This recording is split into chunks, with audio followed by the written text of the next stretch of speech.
Hello and welcome to M&A Murders and Accusations, the good, the bad, and the ugly of selling your business. We dig into what you need to know and how not to kill the sale of your business. Now here's our host, Rick J. Krebs, Mergers and Acquisitions Advisor. Hello, everyone, and welcome to M&A Murders and Accusations, the good, the bad, and the ugly of selling a business. Today, M&A is going international, and I'm so excited to have Professor, Doctor, he likes to be called just Joe, but it's Dr. Joe Mahoney with us today. Welcome, Joe. Thank you, Rick. That's really kind of you, and thanks so much for inviting me on. You're sure welcome, and we're happy to have you, and I'm sure the listeners are excited to hear what you have to say. So Joe is coming to us from Wales in the United Kingdom, and I'm really excited to learn what he has to share with us from across the big water. Joe teaches, he's a professor at Cardiff University in Wales, and we're going to just call him Joe instead of professor. But he brings over 30 years of experience advising and consulting business owners on building the value of their business prior to a sale of their business. And I keep talking about this and preaching it, but it's all about moving their thinking patterns from income generation to value creation. So before we get into it, Joe, I always like to introduce you personally. Tell us a little bit about yourself and what you do and how you got started. Sure. Thank you, Rick. So as you said, I'm a professor of consulting at Cardiff University. I started in the consulting industry, corporate and then independent and then internal consultants, and I kind of went up through the ranks. After a while, I got a bit exhausted. And so about 25 years ago, I decided to come to academia. I love teaching. I love the students. And I started the first management consultancy course in the UK.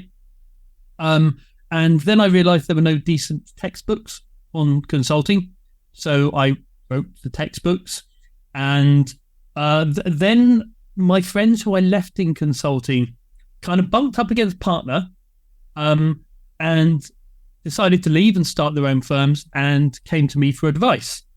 Now, this was 20 years ago, and there was virtually no evidence-based advice for boutique professional service firm owners. And so I thought, well, this is a great opportunity to do some research. So I spent lots of time researching. I gave away, advice for free because they were friends. And then after about 6 or 7 years of, not getting paid for it, I thought, listen, I need to take my own advice. So I now split my time half at the university, where I write, teach, and research about the boutique consulting industry and professional service firms generally. And then half of my time, I advise consultancies mostly, sometimes other professional service firms on growth and exit. Typically, my clients are between 20 and 120 people, usually founders that want a strategic exit, but sometimes it's private equity. And I kind of mix the two worlds up. My students learn from my practical experience, and my practical work is informed by my research. Interesting. So 2 things. One, I always ask my guests to tell us something cool about yourself that most people wouldn't know. Okay. 2 things, I guess. One is I was on the Dragon's Den many years ago in the UK. So it's a slightly softer version than the US version. And it was based on some company I set up in the telco industry 20 years ago. Didn't get funding. It might have been a different story if I did. And the second thing is, and it's quite unpopular these days because there's so many MMA things out there, but I'm not a bad boxer. I'm not the best because I'm old and slow now. But when I was younger, up until about 10 years ago, I used to really enjoy boxing. But since kids, I've got old and fat and can't do it anymore. Interesting. Thank you. So moving on to the business side. So would you dissect for me, when I think about management consulting, and my mind goes in a lot of different ways, would you dissect what management consulting is, please, for us?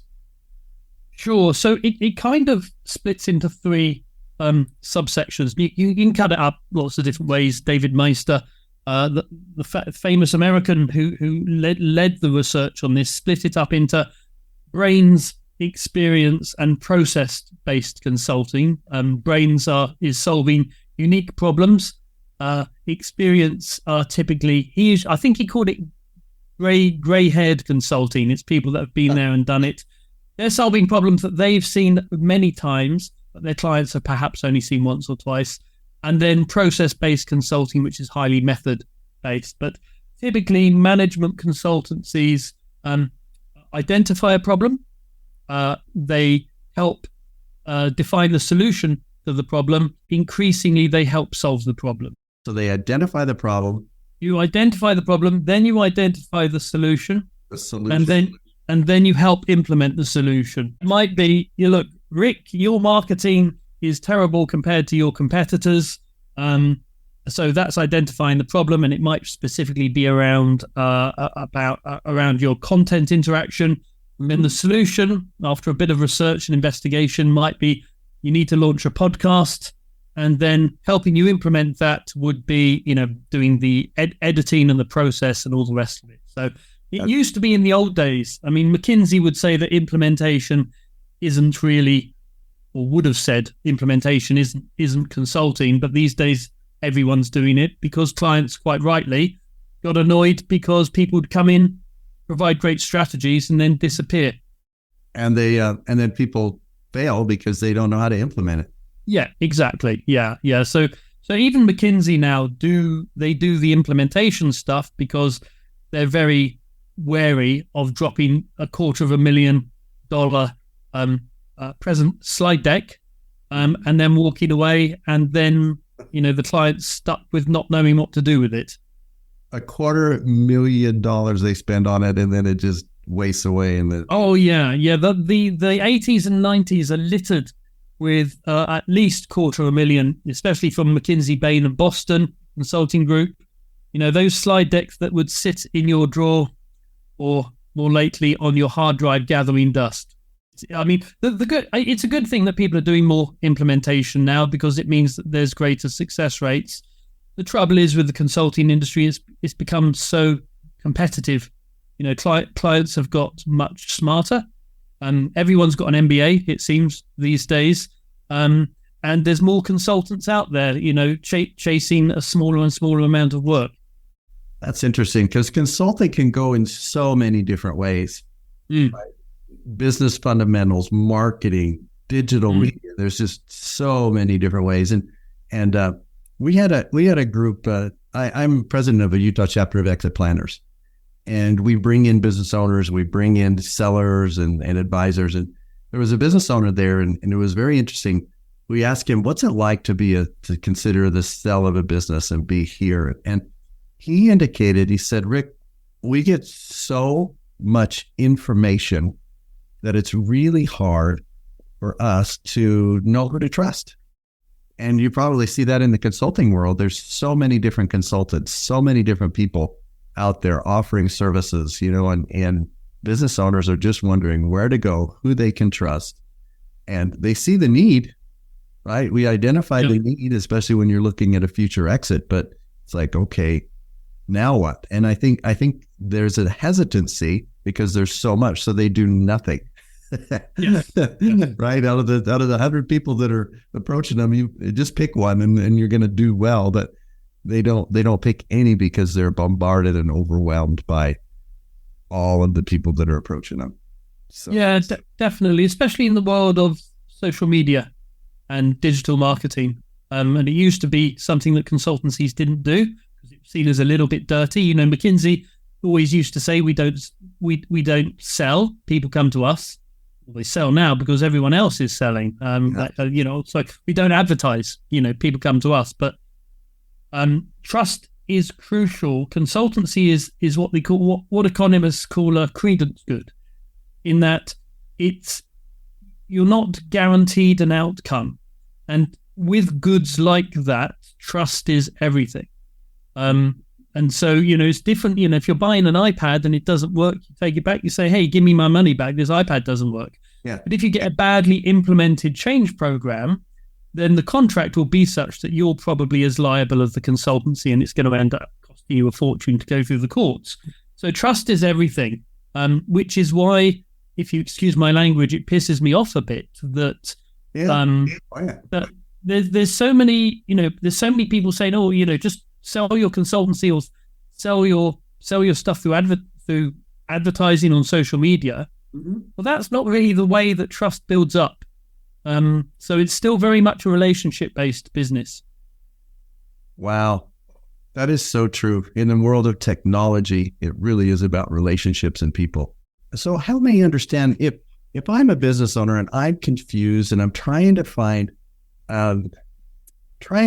someone to help me with management consulting, what would you suggest? If you put yourself in a business owner's seat for a minute, how do they pick a good one? Yep. That's a $1 billion question, isn't it? We're talking about a $400 billion industry, and it all hangs around that question. And what people used to do, they used to use brand as a substitute for trust. So if you went from McKinsey, you're paying $2,000 an hour for one of their consultants, so they're probably pretty good. So you've got this great brand effect. Yeah. But, over the years, people have realized that, throwing 200 MBAs from Harvard at a problem isn't necessarily the best way to solve that. So there's been this massive growth in boutique, smaller consultancies, and way that people find them typically is, number one, through recommendations. So if you look at the research, the biggest route for finding consultancy, other than the consultant that you already work with, is through trusted recommendations. What have your friends used? What have your people in your peer group used? And what do they say?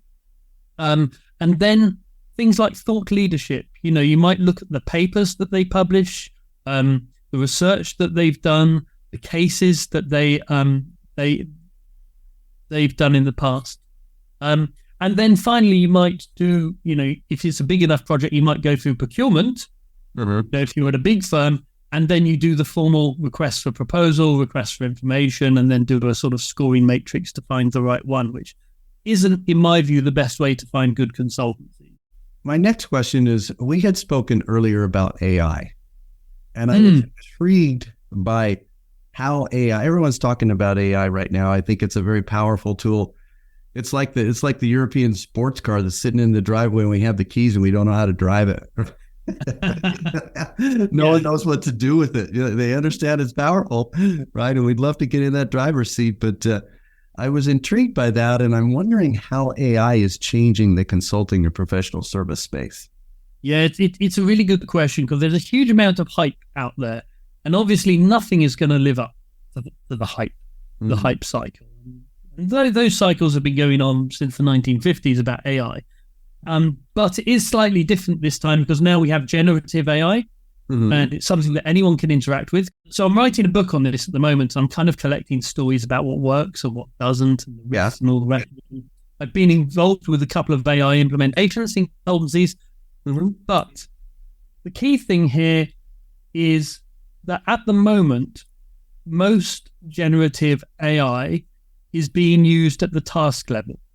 So, in other words, if you're a consultant in a large company or a small company, and you want to improve your proposal, or you want it to write a first draft of a proposal, or you want to get feedback on a proposal, AI is pretty good at that.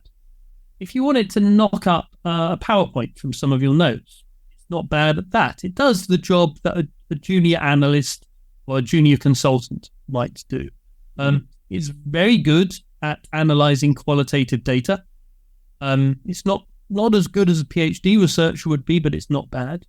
And there's various other different tasks that it can help you with very effectively. And there was a good piece of research done by Boston Consulting Group that showed for your average consultant using AI can do tasks 40% higher quality and about 20% faster. Figures might be slightly different, but it was in that ballpark. The challenge is process rather than task. So what we don't have at the moment is an AI that will, listen to your interviews, analyze them, write the report, and then write a proposal based on that. So it's the link up of these different tasks where that capability, it's kind of emergent now, but we're really talking 2024, 2025 to get that working. Once we've done that, then we're talking about moving from the process to the firm. And this is where things get interesting.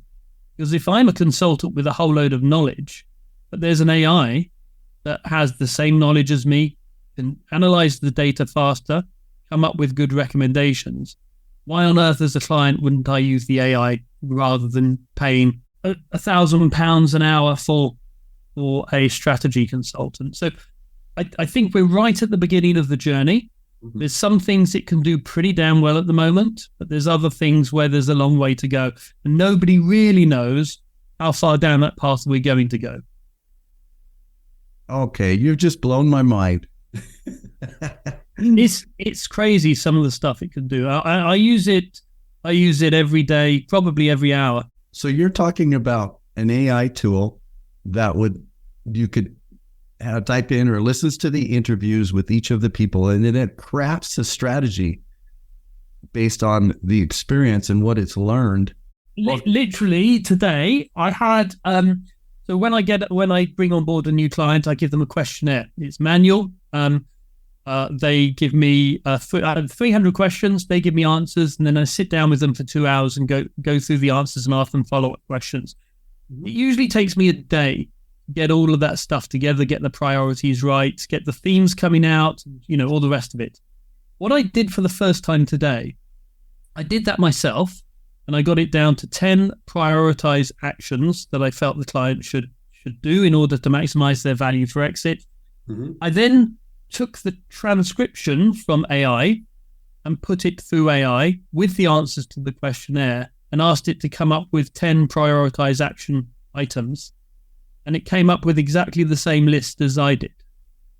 Wow. Yeah. Now that's worrying. I've been in the industry for, 25 years. And I'm, I write about this stuff. I research it. I teach it.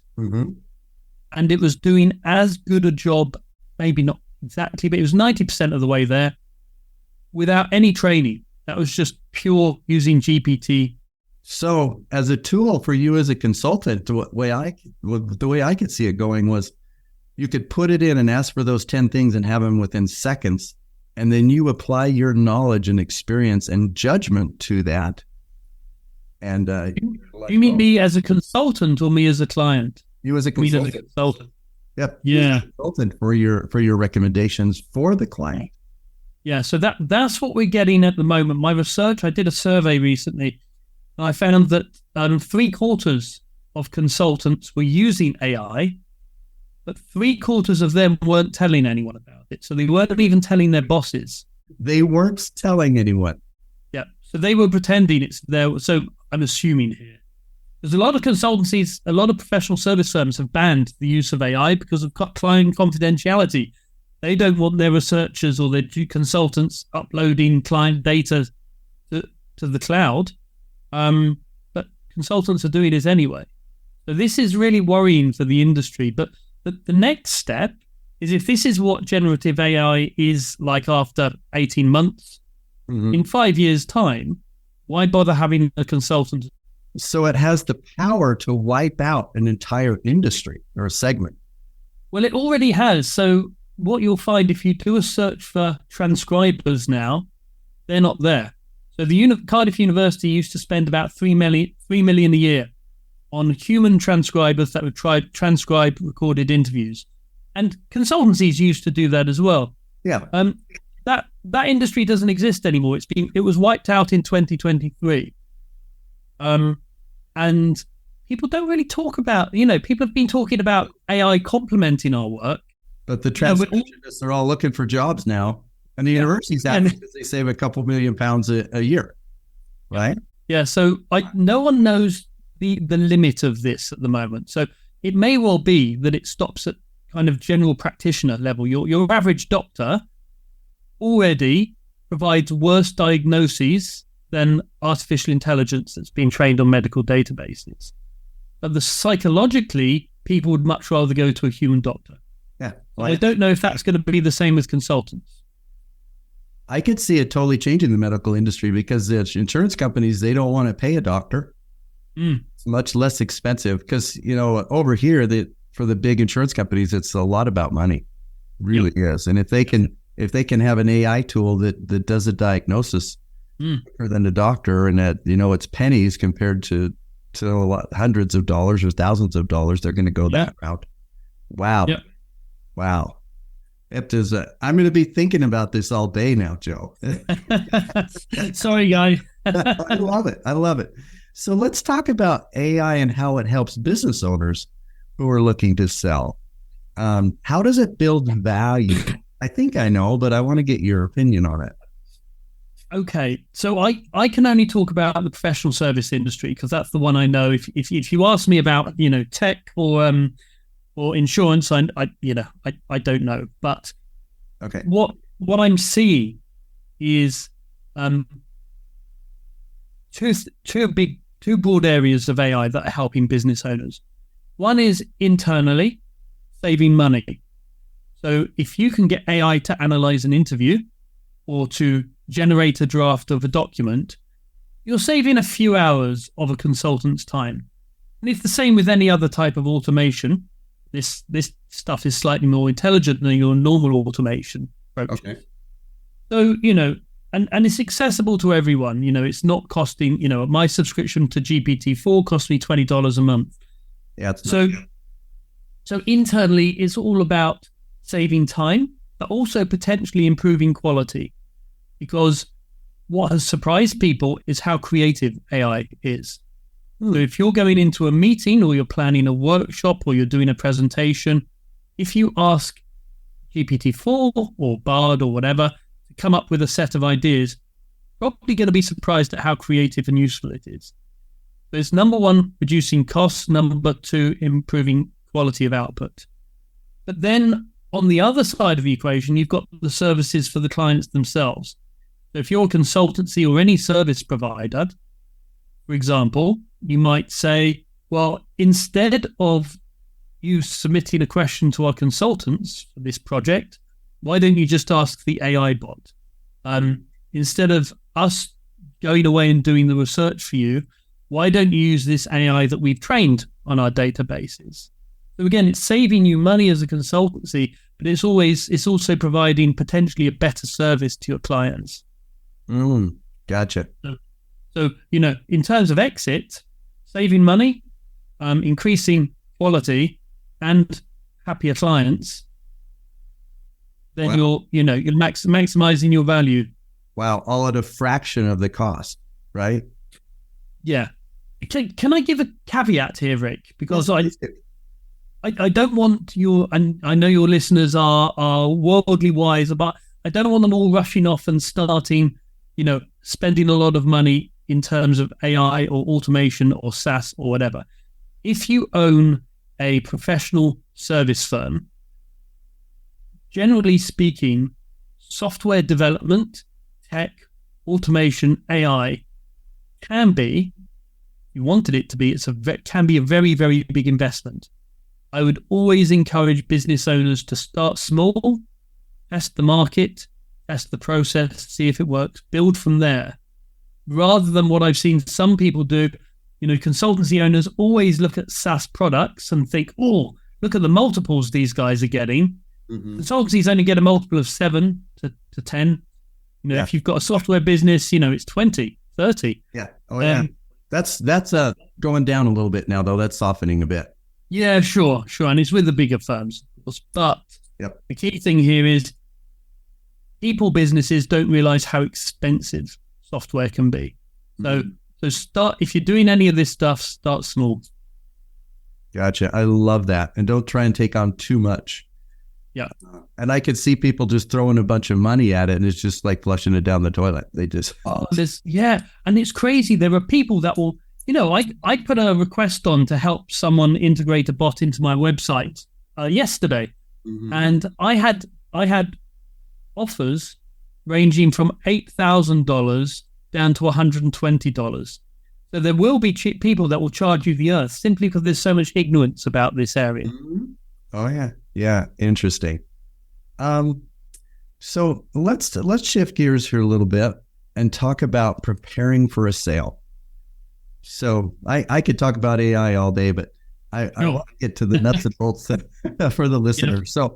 So if a business owner is thinking about a sale, how should a firm get itself in a sellable state? What are a lot of the low-hanging fruit that you see, Joe? Okay, so again, I'm focusing on professional services. Okay. So we're talking law firms, marketing agencies, research firms, consultancies. There's a lot of them out there. I'm thinking about engineering firms, and I'm thinking about not just professional services, but if you're a services-based business, we have a lot of those here. So go ahead. Yeah, sure. Yep. So, I really loved what you started off with. You said, it's not about maximizing revenue, it's about maximizing value. And there's a lot of very valuable, very high revenue firms out there that are worth nothing because without the founder, they're not worth anything. Yep. So I'm I love the 3-phase approach in terms of you start a company, you grow a company, and then you scale a company. And when you're growing a company, you're really just trying to work out what the hell you are going to be about. What's the most profitable? What's high growth? What do you enjoy doing? Where are the minimal competitors? I always come at these things from a buyer's perspective. If I'm buying a company, I want minimal founder dependence. Because if they get hit by a bus, I don't want 3/4 of the clients disappearing because they've got the relationship with the senior person. Businesses need to run better in the owner's absence than their presence. That's really nice. Yeah. So you're saying the same thing. It's so heavily dependent on the business owner. And sorry to interrupt you, but I want to. No. I really like that phrase. That's one I'll reuse if you don't mind. Please do share it, use it. Let's do it. And it's true as well, because some of these owners, you get to a certain size and they're still micromanaging. It's like, go and take a long holiday and see what happens to performance. That's right. So that's the first thing. And the other thing is intellectual property, which sounds like an odd phrase if you're talking about a people business. But, I talked earlier about the 3 types of consultancy: brains, experience, and process. The trouble with brains and experience-based consultancies is that it's very much people-based. And those people can walk out the door. So the more process, templates, methods, checklists that you can build into your system so that the value is in the firm, it's not in the people. Don't get me wrong, great people is, part of your intellectual property is your recruitment, training, and development programs. So by all means, invest in those.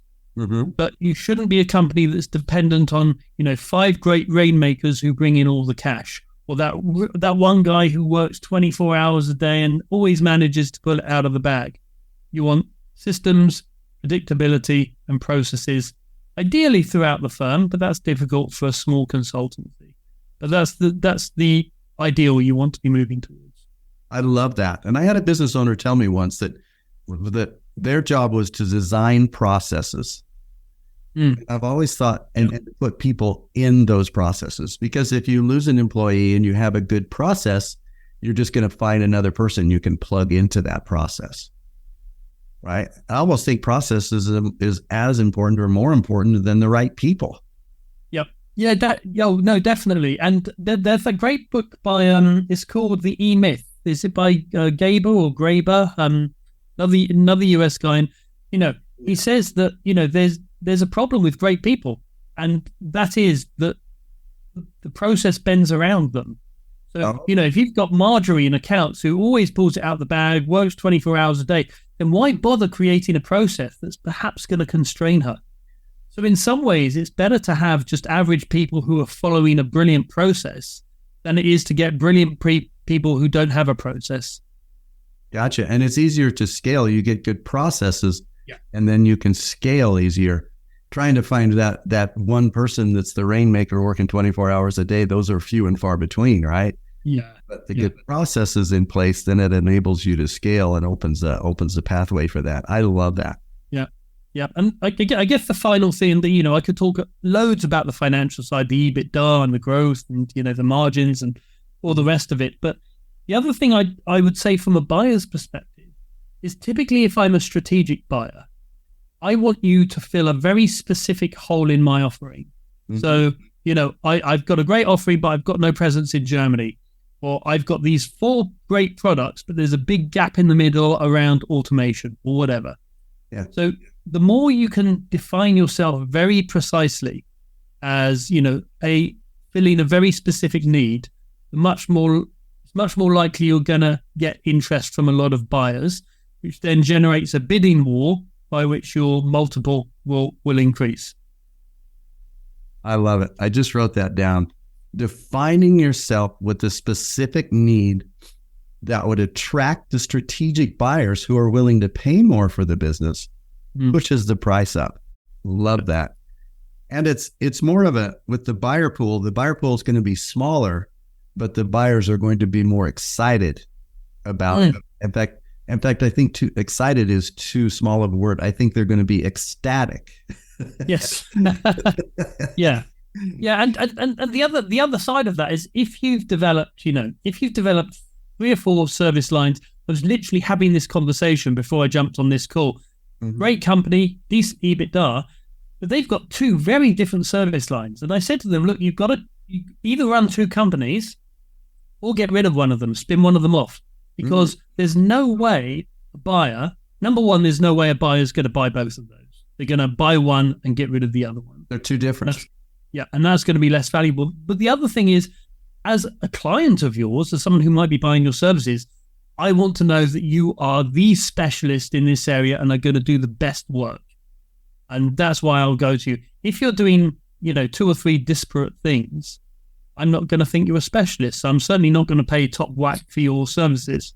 So they see them more as generalists and they don't know. So they're trying to put a square peg into a round hole with that, right? They just don't know quite how it fits. But if they clearly define their service or product, they know exactly where it fits. You can connect the dots for them. It's much better. Yeah. So I always say it's like, if you're, now you can't do this in the UK, or you can do it in the UK. People tend not to. But, if you're shopping around for the best brain surgeon, you're not going to go to the brain surgeon who also does knee surgery and back surgery. You're going to go to the brain surgeon that does brain surgery every day and therefore are likely to be much better at it, but also are probably likely to charge a lot more for it. Yeah, you're going to the specialist. Yeah. And it's interesting. I'm seeing that there are more specialists out there because there's so much knowledge and information in specific disciplines that it seems like we're all becoming specialists. Yeah, I think there's a few things going on there. The number one, societally, and the world has just become so complex, it's impossible to get all of that in one person's head. And so this sort of the Renaissance man, they used to call them, that had this, was brilliant at everything. You just can't do it anymore. The other thing, I guess, is social media advertising and marketing rewards specialism. So the algorithm on Google is much more likely to point someone your way if you do a very specific niche, rather than, if Rick's offering M&A services across the board, then you're competing with, PwC, KPMG, and all the big ones. Yeah. You're never going to be able to outspend them. But if you're offering M&A services to boutique professional service firms based in the UK, then people might find you. Interesting. I love that. I love it. So one more question before we go, and that is, if you were a business owner preparing for a sale, what 3 things would you do to increase the value and make it better prepared? So listen, are we talking a year out, or 3 years, or 6 months out? Let's talk a year. Let's say that there's someone, because some of these people, I was talking to one yesterday, Joe, and and they're like, we're out of gas. We just don't have time to take 3 or 4 years and get ready for an exit. I call them old, tired, and worn out, OTWs. They're out of gas. Yeah. And they need to retire, but they've got a little time. We've got, typical process takes 2 to 12 months.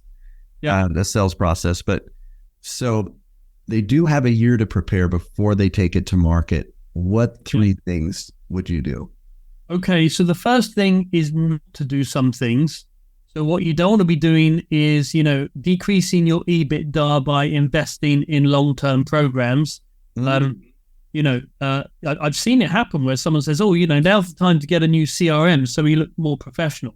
Well, whoever's buying you is going to have their own CRM system. Anything to do with back office, you're not putting money into that because your back office is probably going to be sacked. Or at least, the buyer will insist on you using their systems. So that's one thing not to do. I guess another thing is to really double down on your value proposition. So buyers don't have time to work out what you are about. It needs to be front of house. It needs to be clear on your website what problem you solve, who do you sell for, what's your solution. And that will just help buyers. A good advisor, M&A advisor, will obviously put together an executive summary. And that's part of the storefront, but your website, your marketing materials, your brand, you should be known for X. And that will help generate more interest in your firm. Another thing, I guess the third thing is another thing perhaps that you shouldn't do that sometimes people say you should do, which is around artificially inflating your margin. So you might sell off, a couple of buildings, you might make a couple of people redundant, you might, get rid of that high cost license to a database. Now, due diligence will pick up on that. And so when you can't sweep stuff under the carpet, because this again is a trust relationship. And as soon as a buyer feels that you have hidden something from them, or you've started to massage the figures, trust just goes out the window. So my number one piece of advice during that process is no surprises. I say things are better disclosed than discovered. Oh God, definitely. Sorry, I interrupted you, but I'm like... No. I mean, that's pretty much where I'm going with this. And that also applies to clever accounting. And it may well be you have an accountant saying, oh, look, we can sell this off or whatever. But everything you've done financially in the final year will be scrutinized so that your adjusted EBITDA actually reflects what your company is like. And if you've been throwing the cannons off your ship to make it lighter, then they're going to find out. That's right. And they're going to be mad. They're going to feel like they're deceived, right? And they're cheated. And the first question is, why did you do it? But the second question is, well, what else did you do that I'm missing? Yeah, well, that's it. I mean, once you find one thing, and I've helped with due diligence projects, once you find one thing, the trust goes and you think, well, what else is hidden that we haven't found? Yeah, exactly. So I would love to pick your brain about things to do in the long term, but I think I'm going to refer people to you, and you can answer those questions through an engagement. They can get with you, and I'm sure you'd love to help people in the U.S. as well. So, I've got 3 U.S. clients at the moment. I don't, because I'm part time at the university, I don't take on a huge number. I typically I've got 4 board roles, and probably about 4 or 5 clients on the go each time. There's typically, monthly advisory sessions around specific problems. But yes, very keen to speak to people if they're interested. Okay, well, that sounds great. And how would they get in touch with you, Joe? I'm on LinkedIn, so you can just type in Joe O'Mahony and you'll find me. Or you can go to joeomahony.com, and I've got a website with loads of free resources for people that are growing boutique professional service firms. Terrific. Joe O'Mahony. I so appreciate your time, Joe. And he told me I don't have anything to do now, but it is beer 30 over here in England. So It is. I'm going to meet some old friends for a beer, which is, as a father of two little boys, is a rare thing these days. Oh, yes. So good for you. And we're just starting our day here and you're just ending it. But we sure appreciate your time, Joe, and your willingness to share your vast knowledge and experience in this space, and it's been very helpful. So today we've talked about the good. I don't think about much bad or ugly, but today is the good that M&A, mergers and accusations, the good of selling a business and how to scale it and make it worth more when you sell. Thanks again for tuning in, everyone. And thank you, Joe, for being our guest today. And have a great day, everyone. Bye now. Thank you for attending our podcast. We invite you to join us for future episodes of M&A, Murders and Accusations, the good, the bad, and the ugly of selling your business. You can also visit us at www.bsalesgroup.com or email Rick directly at rick@bsalesgroup.com.